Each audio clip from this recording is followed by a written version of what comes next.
Hello and welcome to the Sales Show. I'm Maree Kirkpatrick, your sales and business strategist. I'm a mum, a wife, and a multi-business owner myself. With over 15 years experience in sales and business, I have worked with startups all the way through to multi-million dollar companies. I have seen the good, the bad, and the ugly. I love helping service-based businesses make an income as well as an impact. Let's jump into talking about all things sales and business. Hello and welcome back to the Sales Show. I'm Maree Kirkpatrick, your host, and today we're going to be talking about how you can smooth out the highs and the lows of cash flow in your business. I recently ran a VIP day with one of my clients, and her biggest challenge that she was having was around how do we manage her cash flow throughout the year. She was having big launches at certain times during the year, but then she found cash flow was really tight outside of those launches. And so I said to her, I have the perfect tool for you. And so this is what I took her through. So today I want to not only help you boost your income, I want you to have a significant impact on your business overall. And so today we're going to delve into a topic because I know that you didn't start your business for financial stress, right? No one did. No one starts a business thinking, I want to work more hours for less income. Like that's just rubbish. One of the many reasons we start a business is for financial reasons and for the flexibility side of it. So if you are wanting to strive for more financial success within your business and you want to manage and increase your income streams, then this episode is for you. We often find ourselves as business owners, especially women, in the whirlwind of the day-to-day tasks. And it's really, really easy to lose sight of our overall financial and sales strategies. So today I want to introduce you to a game-changing concept that I use with all my clients. We talk about in her sales club, and it's called the cash calendar. Now, this tool is designed to bring you clarity to your income, as well as helping you create a solid strategy that transforms your cash flow. So grab a piece of paper and a pen and let's dive in. First things first, why is it essential for women in business to look at their product suite and their income streams? The reason why I believe it is so that we take the pressure off. We take that, are we going to get there? Are we going to hit our goals? And so having a product suite and different income streams not only adds stability to your business, but it also provides a strategy to you for more control over your finances within your business. I like to think of it more as a roadmap to get to your financial goals of your business, so that you're not just waiting for the end of the quarter, or the end of the month, or the end of the year to think, holy cow, have I made enough money? Or did I hit the targets that I want to hit? So I truly believe that the cash calendar is one of the most magical tools that you can implement into your business. But let me start off by telling you more about this tool and why I've developed it over the years. So the cash calendar is a document that lays out certain periods of time throughout your business. So whether that's 3 months, 6 months, 12 months, it doesn't really matter. The idea of it is that it has that layout and those set periods for you to allocate how you're going to do what you're going to do. And it also has a few categories on it. So one of them would be your promotion. So what are you promoting? What are you selling? What is it that is going to be generating cash within your business for that period of time? Then we have whatever opt-ins or freebies that you may be using to sell this product or service. We then want to look at your marketing strategy to sell it and what assets you may need to generate that cash from that product or service. So if we look at it this way, you decide for the month of March that you are going to sell your online course. And that may be mid-March or towards the start of March. And so you want to be clear on what your opt-ins are, what your freebies are, what your marketing strategies are, and all the assets that lead to your online course, so that every money generating activity that you are doing and your marketing focuses for that period of time all lead to your online course. This is what's going to be generating the cash for you in that set period of time, right? So we then may also look at, okay, so you've got a downsell that may happen towards the end of your launch or at the end of your launch. So what you don't want to do is go, okay, I'm launching at the start of March, and your launch may either go really, really well, fantastic, or it may not hit the mark that you were expecting it to. So we want to find other ways that we can give you cash injections throughout. So we may be looking at a downsell that may happen after you've promoted your course once the doors have closed. You may want to look at a cheaper option for people to work with you. So if your course is, I don't know, $1,000, maybe you've got an option for $500 or $200, something that will allow people to go, oh, that wasn't right for me, but here's another great option. And that means it's a win-win for both people, right? For the business as well as your ideal clients. So you would then have the date that downsell kicks in, any bonuses or freebies around it, if you have any, and then how will you market it out? What sort of channels will you use to sell it? And what assets do you need to create to be able to sell it? So what you want to do is then go through the whole year and map out what you're going to sell and when and how you're going to sell it, how you're going to get it across, how you're going to market it, maybe your social media channels that you want to be across, what freebies and opt-ins you're going to use, and any assets that you need for it. So that way you are really clear on what the money generating activities are happening throughout your whole year. And you don't just leave your financial success to winging it or to really big launches that you may have, or, the time that you've got availability within your business. What I've seen happen for service-based businesses, which I always find really interesting, is when they do a whole heap of money generating activity and then they've got a whole heap of clients coming in and they spend all their time servicing them. And once they've finished servicing their clients and that cash comes in, then they've got to start again from scratch with that marketing. They're like, okay, now I've got time to take on new clients. Where if you had your cash calendar set out clearly, if you know that you're going to do a really hard marketing drive to get new clients through the door, what else can you do to generate cash while you are servicing those clients? So maybe you can sell some digital products. Maybe you've got an online course. Maybe you can bring in team members or other offers that you can give to your ideal clients to say, here's some other things that we can do if you, A, can't work with me one-on-one financially, or B, if I don't have the availability at the moment. So now that we are clear on our cash calendar and how it can bring clarity to our income and help you create that solid strategy that transforms your cash flow, let me give you a few tips around this. So first of all, you need to actually outline your cash calendar. Surprise, surprise. Once you've actually outlined your cash calendar, you then want to implement it into your business. So what I tend to do is I tend to grab my Remarkable tablet or a piece of paper or a diary or whatever it is for you in your business, and I write down all the months of the year.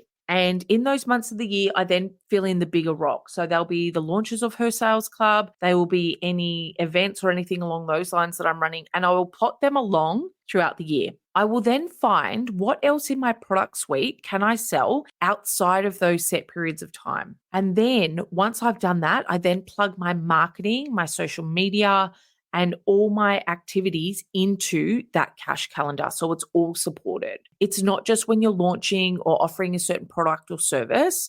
It's about having that financial focus throughout the year. And creating a cash calendar allows you to outline what you're selling, when you're selling, and how you're going to sell it. It also allows your business to have a compass and to provide direction for your income generating activities. So it's not like you get to the end of one month and you think, holy cow, what am I going to sell for the next month? Or I'll just wait until I open the doors to my next course in a couple of months' time, and then I'll get another cash flow injection. Or you're putting a whole heap of stuff out on social media and thinking, hope someone buys so that, I can pay the bills for the next week or 2 weeks or month or whatever that is for you. So it really gives you that direction of how you're going to be generating income throughout that whole year. My second tip would be, don't put all your eggs in one basket. So you want to make sure that you're diversifying your income streams and your offerings to not just reduce your risk of low cash flow months or weeks, but you also want to make sure that you're touching different price points for your ideal clients depending on where they're at. You want to maintain a steady cash flow and not just leave all the income to be generated from one source, so one product or one service. I know for me, I got to a stage in my business a few years ago where there was only a certain amount of VIP clients that I could take on. There was only a certain amount of clients that I could set up their sales strategies and their sales processes and go through their marketing and their messaging and all that sort of stuff. And I remember saying to one of my mentors at the time, I don't know how to transition this. I don't know how to necessarily turn off the VIP clients so I've got time to focus on other income generating streams, to take the load off. And she said to me, you need to diversify, take the pressure off. Even if that means taking on one less VIP client a month or a quarter, then it allowed me to have time to create those other income streams, to create that steady cash flow and not just leave all the income on my VIP services. So that's been really, really beneficial. So that would be my advice to you as well. Don't put all your eggs in one basket. Make sure you've got a couple of different things that you can offer. And I think it's also really important to understand how you can sell things that don't necessarily require your time and energy so that you're not swapping time and energy for money. We want to find ways that we can increase your income without increasing your amount of workload. My tip number 3 for you is to align your offering and sales with seasonal trends. So that means if there's holidays or events or industry specific peak times, capitalize on those periods or capitalize on those events to maximize your sales potential. This can be as easy as things like end of financial year sales, Black Friday offers, New Year, New Me type stuff. Depending on what it is that you sell will depend on what events are important to you throughout the year and your industry and things like that. But when I set out my cash calendar, I also plug in those main events or main industry events that happen throughout that time. So I can then work my offerings and my services based around that. For example, a lot of the time in Black Friday sales, as a business owner myself, if there's software that I'm looking at, I will do my best to wait for Black Friday sales to kick in because I can save a whole heap more money that way. And so if people are like, I really want to work with her, but she's just a little bit out of my budget, end of financial year sales or Black Friday offers can really benefit both you as well as your clients. And I think the other thing to realize is that if you're offering things like end of financial year sales or Black Friday offers, it doesn't mean that I'm saying to you to drop your price at that time. Maybe you create a special bundle or a special offer or a certain suite of products or services that are only for that sale. So for me, I don't reduce my prices for my VIP offers. I put a lot of time and energy into setting up people's sales strategies, sales processes, looking at their messaging and their marketing and all that sort of stuff. I don't drop my pants on that sort of stuff. But for example, if I've got an online course or if I've got a digital product or something like that, I can bundle things up and create that once-off offer that only kicks in once a year or twice a year, depending on which event you want to work with. So you can have a whole heap of different offers related to those events. Tip number 4, stagger your product launches and promotions. Now, this may seem pretty freaking obvious. However, not everyone does it. So what I see happen is people are constantly bombarding people with 4 or 5 different offers at a time. You want to be really clear on when you're going to launch certain products or services and let your audience know that. You don't just want to keep launching the same thing over and over and over and over again to the point where your audience is like, ugh, I've heard it all before. You want to stagger things out. You want to make things a little bit more exciting. You want to avoid overwhelming your audience with too many offers at once. So having your cash calendar will make it really clear, not only from a back end point of view for your business, but also for the front end and for your ideal clients. They're like, oh, wow, Maree's doing a planning session based on Q2. That's probably what I need to do. Not you can join this, you can join that, you can join this, you can join that. And here's 500 different options for you. People go, oh, it's all too hard. Or they say, oh, I thought you were doing this. No, I'm also doing this, this, and that. Too hard. Just be really clear on what it is that you are selling and at what time to avoid the overwhelm for your clients. So stagger it all out, be really, really clear and have it planned. You also want to add ways for people to be able to work with you when you're not in those big launches or peak periods. You want to be able to show people that you've got something to offer them no matter what time of year it is or what sort of availability you've got. Because at the end of the day, and I think I've said this on previous podcasts before, if you don't have something to offer people at that time that they're looking to purchase and move forward, then the chances are they're going to go and find someone else. So if you're really clear on what your product suite is and you know that end of financial year is really busy for you for your one-on-one clients, find other ways, small courses, digital downloads, some other way to help your clients move forward that will also be cash generating for your business. And tip number 5 is leveraging your marketing channels wisely. Now, I don't know about you, but as a woman in business and a mum, my energy levels aren't constantly overflowing and I'm not constantly bouncing off walls with miles of hours free every day. If that's you, all power to you, girl. Go for it. But that's not me. So what we want to do is we want to tailor your promotional strategies to each income stream. You want to understand where your people are hanging out, where they're looking for those offers, whether it's social media, whether it's email marketing or collaborations. You just want to make sure that your message aligns with your audience in the right place. If your clients are not hanging out on Facebook, don't spend the time on Facebook. If you're selling B2B and a lot of your ideal clients are on LinkedIn, focus on LinkedIn. But just be really clear on what marketing channels you need to use and leverage them really beautifully. And my last and final tip for you around your cash calendar is going to be one that I harp on about time and time again about monitor and adapt. So you want to keep track of what's going on for you. You want to look at your data. You want to look at your metrics. You want to track how your sales and your marketing are traveling for you. Your cash calendar is not set in stone. So just because you said you were going to launch in July doesn't mean that you have to launch in July. If things aren't working, change it up a bit. It's not set in stone. You want to regularly evaluate your results and be ready to adjust your strategy based on what's working and what needs improvement. If something's selling really well, maybe you can add it in an extra 1 or 2 times throughout the year. If it's really, really popular, figure out ways that you can add it as bonuses or bundle it up. It doesn't need to be so set that you're like, no, I said I've got to do it here, so I have to do it. Just figure out what needs to be optimized, do your tracking, look at your metrics on a regular basis. And I believe that doing your monitoring and your tracking, even for your cash calendar, you can look at doing these in your CEO dates or your 90-day planning sessions, whichever one works for you. If you're looking to have a community around you to help you with that, come in and join her sales club where we help with your planning, your tracking, your implementation. We will go through your cash calendar and make sure that you've got enough cash generating throughout your business to hit your financial goals. And my goal is to always exceed my clients' financial expectations. If they say that they want to earn an extra 100 grand, I'm going for the 150 or 200. Like, let's balls to the wall. Let's do this.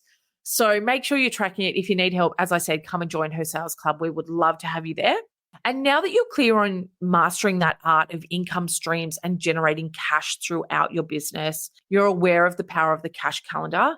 You actually need to action this. It's not just a nice to have. I really believe that this is one of the essentials for hitting your goals, both financially as well as for the business success that you're after. It's not just about making money, right? Like the cash calendar is not just about putting some numbers down on a piece of paper. It's about creating sustainable and impactful wealth. It's about showing people how you can help them all throughout the year and not just when you're launching.